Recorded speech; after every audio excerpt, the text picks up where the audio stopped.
صاحبایचं काय यायचं काय मामाला सांग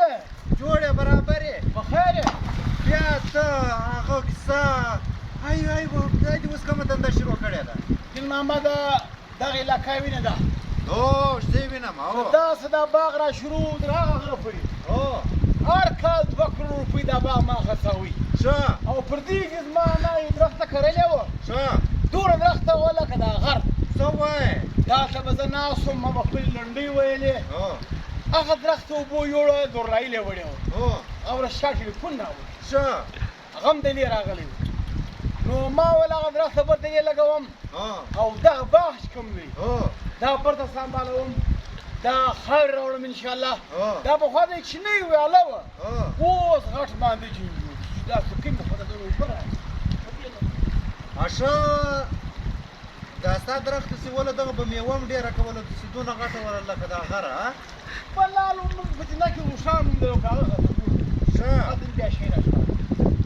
او دا چې دې په دامانده کې ځای مو جوړوا بیا به اوبه راسي وبېسي دې کار نه مړې دنیا یې وړې ده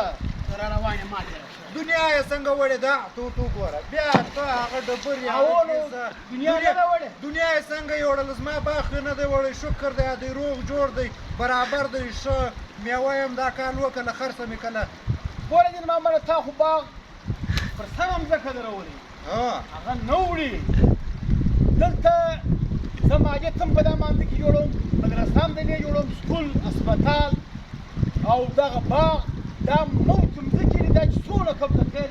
رښتینې سړی نشته که اوبه رالې هغه نو که اوبه رالې دا دونه خوارې به دې برته ځای هسې په دا مانده کې ځای مه جوړوه دا ما د غونه ګټلي دي چې کوم خوند په قبضه کې دي تا قبضه نه ده کړې چې قبضه وکړې دا به ګسه بل کار نه کوي بس دې وسه ځان مه ستړی کوه بیماره سړی دا بیا اوبه راځي دا خو اوس ګوره لږ را روانې دي که لږ ډېرې شولې دا باغ به دې بیا اوبه یوسي دا خو چې کوم وخت دغه باغ اوبو یوړی اسماني کچې و پر هغه باندې د غره راله هغه شهید سو څه وایې هو هغه شهید سولو زه غواړم اسپتال علاج مو وکړي برته رالم اوس دا جوړ شوی بیا خپلې مه کوه بیا بیماره کېږي دا هلته باغ مه کره یاره زه مجبور یم دا اوبه مفتې اوبه دي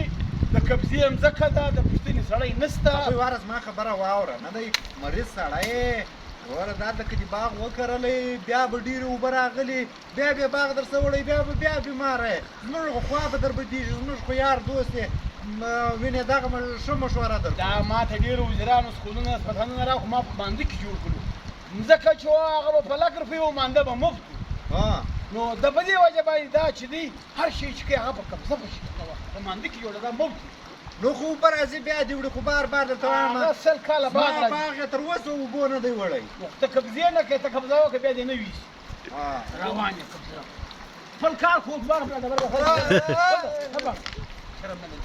بې شرمه خوشي ما درسره وکړو یا خپل کار بیا سبا تا قبضه کړې ده بله د شریک یم یا قبضه نه کوو موږ به یې ما درسره وکړو ما یې کوه وروره ولاړ خپل کار راځه یې لکه وایي یاره دا څنګه जाओ अपना काम करो जाओ